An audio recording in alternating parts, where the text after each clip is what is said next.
Well, student loans are set for a major change July 1st. How will this affect you? Today we're going to take a look. Stay tuned for Prudent Money.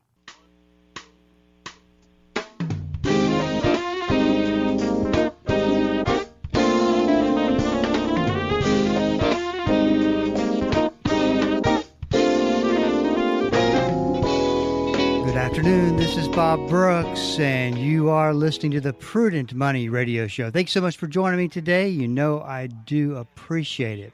Well, federal student loan rules are set for a major overhaul on July 1st. Unfortunately, most Americans are going to be in the dark.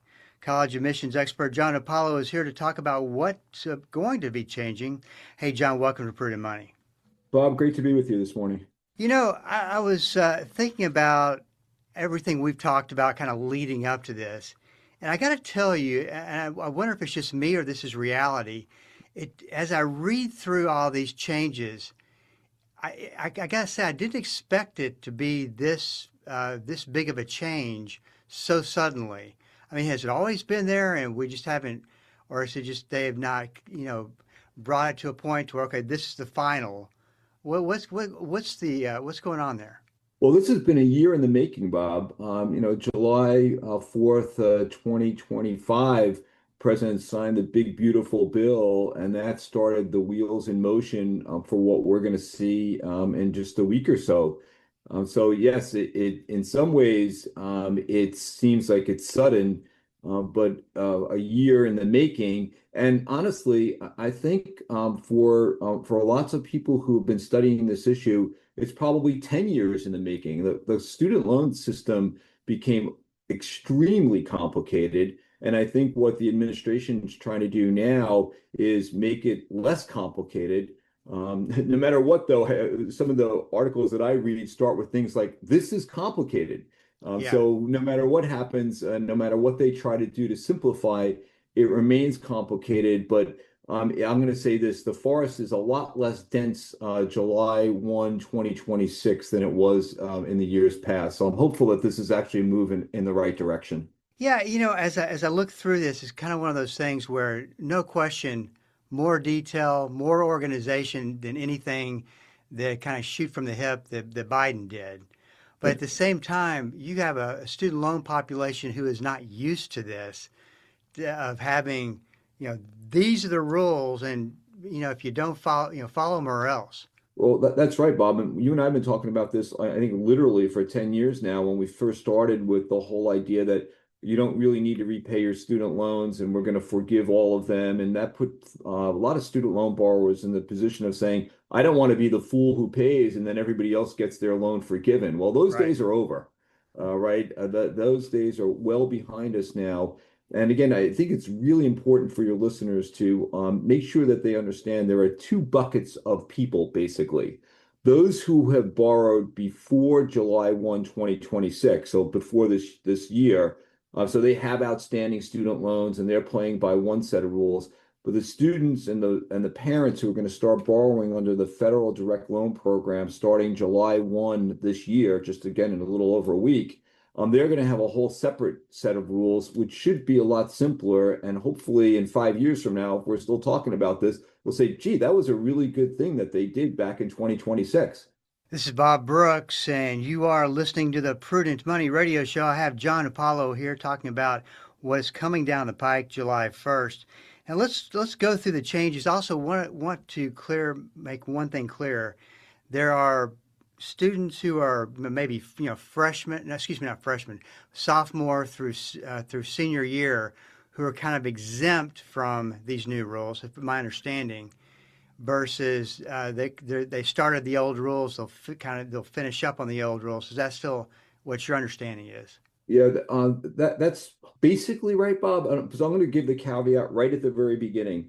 Two things. One is if you have an existing loan, you're a listener, make sure you check with your student loan servicer because they're going to give you the fresh information about your particular circumstances. So you and I are going to generalize today, Bob, but it really matters what the borrower's circumstance is, and they're all over the map. So check with your servicer. And the second, I've been saying for a while, studentaid.gov, which is the federal site, has lots of really good information, and they're trying to make it as simple as possible. So what we talk about now is right for the large majority of people, but there are also a good number of people who are in special categories. So we need to just make sure that they're checking with their servicer before they make any decisions. Yeah, I guess that's the good thing to know is that there is a phone number I can call and I can get this straight. And from what I understand, they are sending out notices. I think it's Linda McMahon. Is that correct? That's right, Secretary Yeah, of she Education. she is. She seems to have done. She's kind of been in the background, which is her former corporate days with Worldwide Wrestling, which is kind of interesting. But she seems to have done a really good job with this whole thing. Yeah, she's a communicator, and her job, as we all know, is to close the Department of Education and try to get all of these different programs sorted out to different agencies. And in the process of that, we don't hear a lot about that in total, but she's doing it piece by piece. And this idea of trying to help students understand again and simplify the process for them is very much at the top of her list. And then the folks who are working in the Department of Education now are working day in and day out to try to help students. And when I say students, I mean families, parents, and students who are borrowing under these different programs have a much easier path to successful repayment. Well, let's start off. Let's talk about the new repayment assistant plan launches. Talk a little bit about how that works. Yeah, I'm going to start the other way, Bob. It's very interesting to me that almost all of the newspaper articles that I read about this start with the repayment assistance plan, and the repayment assistance plan is meant for borrowers who are in trouble. And I think the reason they're starting all these articles with the payment plan for borrowers who are in trouble is because they're used to writing about all of the current borrowers who are in trouble. So I'm going to just step back and say this. What the administration has done, I think, very nicely, saying starting on July 1, 2026, if you borrow starting in a week or so from the federal government, you're basically going to be eligible for a standard repayment plan. And that means that when you get out of school, the loan will be repaid over the course of 10 years, basically. And then they said, you know what? If you're borrowing more than $25,000, we want to try to keep your monthly payment low. So we have this other idea of a standard plan that will be tiered. So if it's $25,000 or more, we're going to let that loan be paid over 15 years. So when I talk about trying to simplify, they did that and then they complicated it just a little bit. And the reason this is important for your borrowers or your listeners to know is that students, and this applies to students who are borrowing under the federal direct loan program, if they take the maximum amount that they can borrow each year, and again, for your listeners, freshmen can borrow up to 5,500, sophomores 6,500, juniors and seniors $7,500 per year. But in total, they could only borrow $31,000. So what they tried to do here, the federal government said, if you have a loan amount in total of more than $25,000, we're going to let you pay that over 15 years rather than 10 to try to get your monthly payment down. This is sort of interesting to me, Bob, because if a borrower does that, so if a student gets out of school and they have $26,000 in debt and they're going to pay it over 15 years, that means they're going to pay more interest than they would have over Right. the course of the 10-year repayment. So at mycollegecorner.com, we put up a federal student loan navigator to try to help students understand the differences here. But they can go there, literally one click of the button, see what the monthly payments will be, press a button and say if you pay the interest while you're in school, what those payments will be over time. So again, mycollegecorner.com, we're trying to put some resources up there to make this as simple as possible for students and parents to understand what their options are under the federal loan program. And you'll have to excuse me if I, as I'm going through this list, if I mention something, you go, oh, I already covered that. Keeping all these the names of all these plans, and it's just it's a lot. It is a lot, Bob. And again, we talk about simplification, and then the first thing I say is, well, they've done this to simplify it, and then they made it more complicated with this tiered program. So I Right. totally get that. But to answer your first question, the standard repayment plans are set for either 10 or 15 years.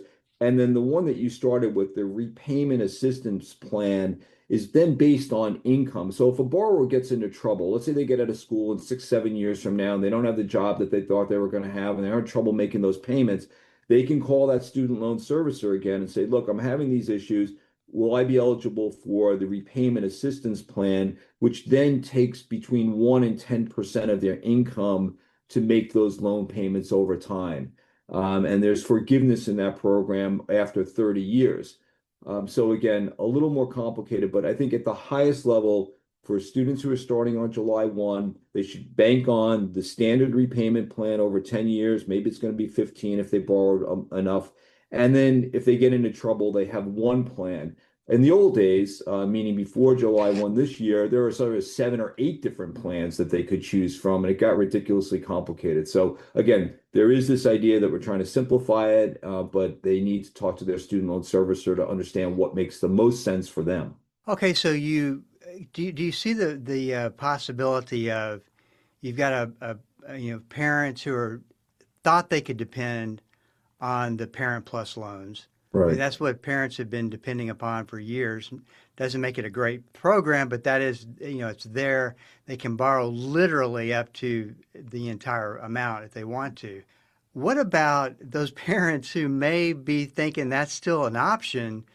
Their child's going in on freshman year and they've got, talk about these limits of what they can borrow now and what a shock this might end up being. Yeah, there are two groups who are going to be really shocked. The parents, as you said, with the plus loan are one, and then the graduate students will also be shocked. So let's just go through at them one at a time. As you said very correctly, in the old days, meaning before July 1 of this year, parents can borrow basically up to the total cost of attendance. And by the way, if you have a student in school and you're saying, "Oh no, what am I going to do? My student year is a sophomore, junior, senior." You can still borrow under the old limits. So they were really careful to make sure that current kids in school are not going to be affected by this. So parents of those sophomores, juniors, and seniors can still borrow up to the total cost of attendance. It's for the first time borrower after July 1 that the shock comes.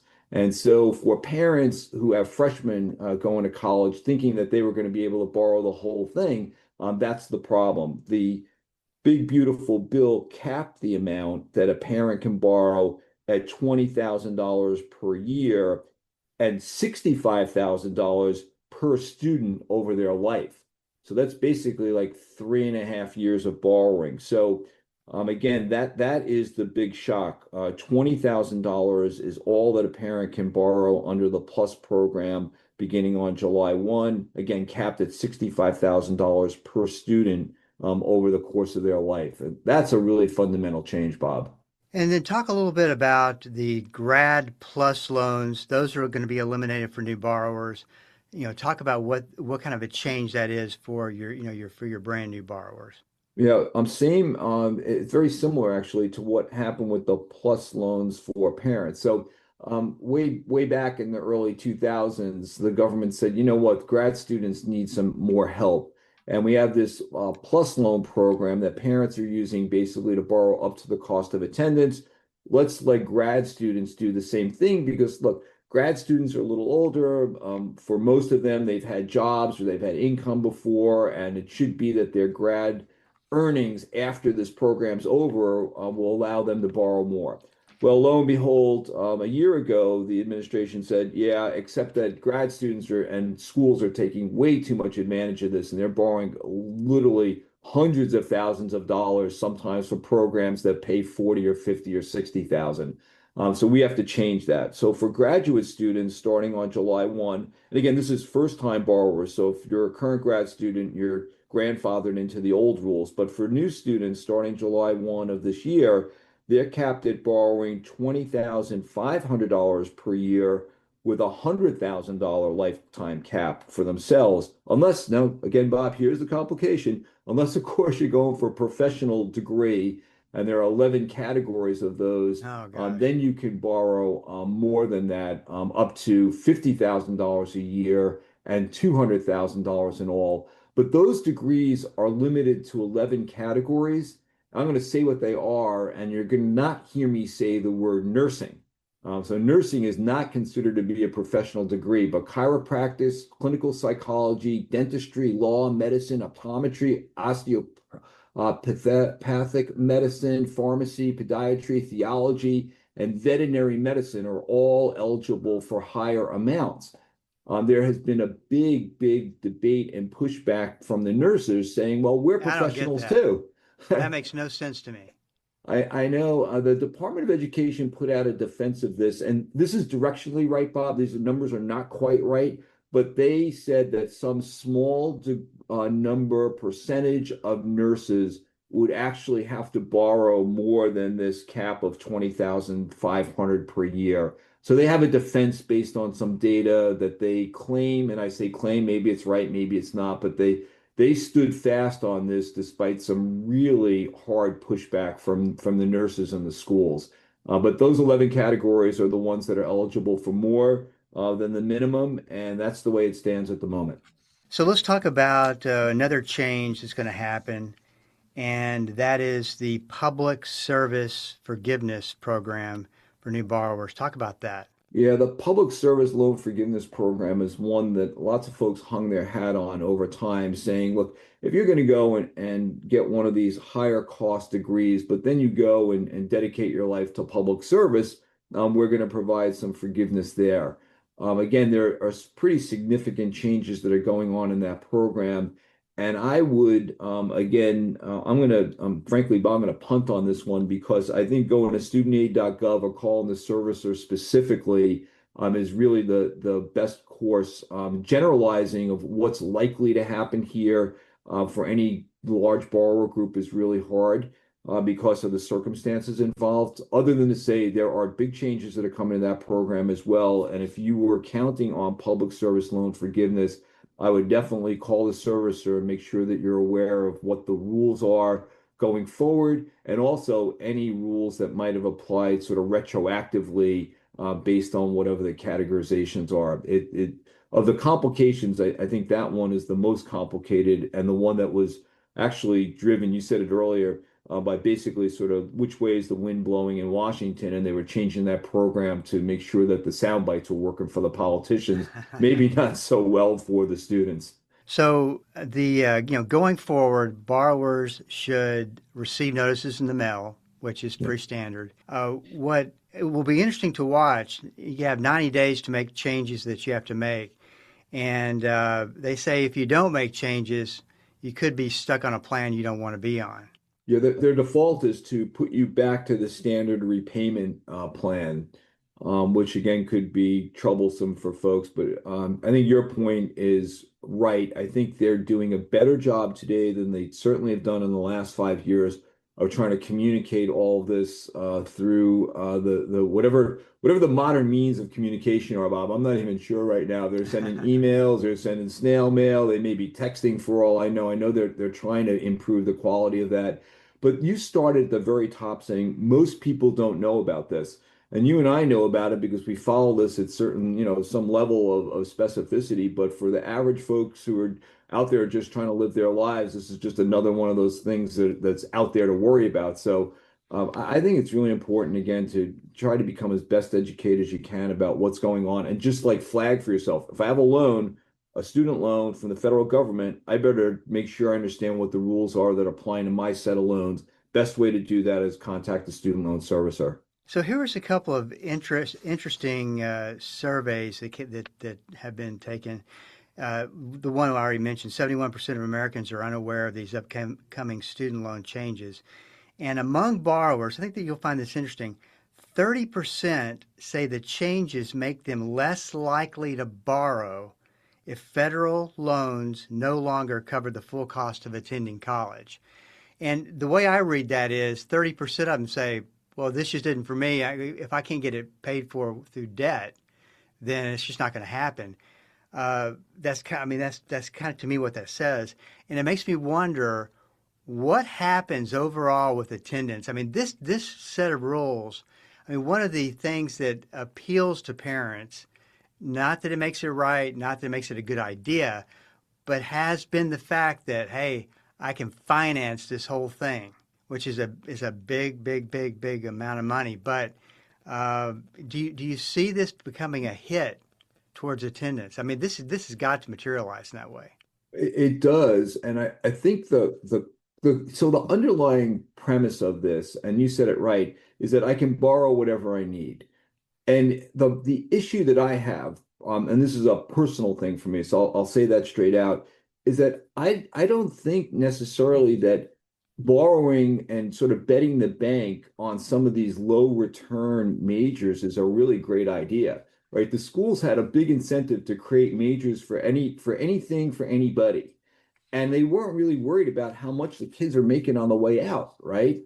So the problem that I have is fundamentally education is good, necessary, excellent. Really expensive education that hamstrings a family's financial future to me is not great, right? You can go to a community college, you can find another degree. I so my sort of and the reason I'm hemming and hawing on all this, I hate to say it, but I believe it that there have been courses that some of these students have taken that just don't make sense, and they borrowed a lot of money for it. So they probably would have been better off having somebody say to them, like the government up front, we're not going to give you total cost of attendance to go, study whatever it is that's a low paying alternative. We're only going to cap it here, and if you can't make it work, sorry. And I guess, that's sort of the harsh reality. But my sense after, and I've testified before Congress about dischargeability of student loans, and I've met borrowers who've been in these awful situations. And I keep thinking to myself, if only you hadn't borrowed all of that, you wouldn't be sitting here today in this mess. So there is a little bit of that in me that is very strong. That says I'm not so sure that some of this reckoning that's going on is actually not a good thing for students and parents over time. I think it's a good thing. To go back to what you said, if we take it up another level beyond what we think about these loans that you can take out and finance everything. At the same time, it was the politicians that created the rules that allowed that to happen, which was a bad idea. And some of my early writings were I wrote that the student loan program was started by politicians, not bankers, and that's the result we've got. Now, on the other side of that, if we just had the bankers ruling the roost, 18-year-old students and going to college wouldn't get loans because they can't repay them. So there has been this like really good private-public partnership that developed over a long time between the federal government. Remember, at one time they were guaranteeing loans, and now they're making loans. And the idea is we want to get kids to have an education, and the reality is borrowing can actually be a good thing. We've talked about it where your FICO score increases when you have a legitimate good borrowing pattern that you're able to do over time. So I think student loans have a place. What the administration is trying to do to cap some of the borrowing, I'm actually in favor of. And we'll have to watch over time to see how it changes the enrollment patterns. And it might not be a bad thing that sort of basket weaving 101 that used to cost $100,000 maybe isn't offered now. I don't know. We'll have to see. Yeah, I can't believe I'm saying this, but I definitely do think they're heading in the right direction. I think that you've got to put caps and all that. I totally believe in that. I think you bring the private industry in, private banking, and I think they're doing all the right things. Um, I it does make me concerned for those who are oblivious to what's going on and are going to just make big life choices that are going to be a big mistake. I'm with you. We have the same hymnal on this, Bob. There's no question about Yeah, that. right. Let me ask you this because we only have a couple minutes left. Yeah. The one of the things that I have been seeing quite often in in the media, and to contrast this when 10 years ago when we would make the statement, you know, you can't use bankruptcy to get rid of student loans. Now Right. you're seeing article after article that's just saying, "Hey, you may be able to discharge that student loan debt in bankruptcy," and that is a disturbing precedence that I think we're starting to see. What are your thoughts on that? Oh, I got in a big argument on Reddit about a year ago on this because I think You it need to stay was off Reddit. yeah, well, I think it was the lawyers who were making a lot of money from this, and Right. oh boy, it was vicious. But no, at the end of the day, When I testified before Congress on the non-dischargeability of private credit student loans and student loans in general, the only point I wanted to make was that there are unintended consequences to something that looks really easy. Okay, great. I have all this debt. I'm going to Right. get rid of it. Oh, and now I can't go and like borrow. It's going to be on my record for 7 years that I had this, this discharge, and I'm not going to be able to get credit. And now all of a sudden I'm 25 or 30 and I can't get a car loan. Like, there's a lot to it. So look, in some places where there's extreme hardship, and that's the way that it's written right now, you can go and get a discharge, but you have to prove to a judge in a bankruptcy court that it's extremely hard for you to make these payments. They're reticent to make those discharges, but they do sometimes.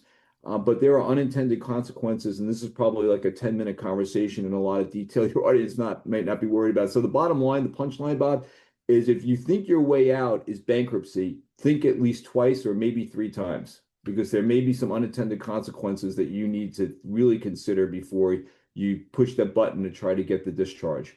Yeah, I think we should, and I think maybe next time or a couple times from now, we need to do a deep dive into that and talk about what that looks like, what's your pros and cons, because I can just see a lot of people saying, "Hey, I can prove this is a hardship," and jump right in and say take the easy way out.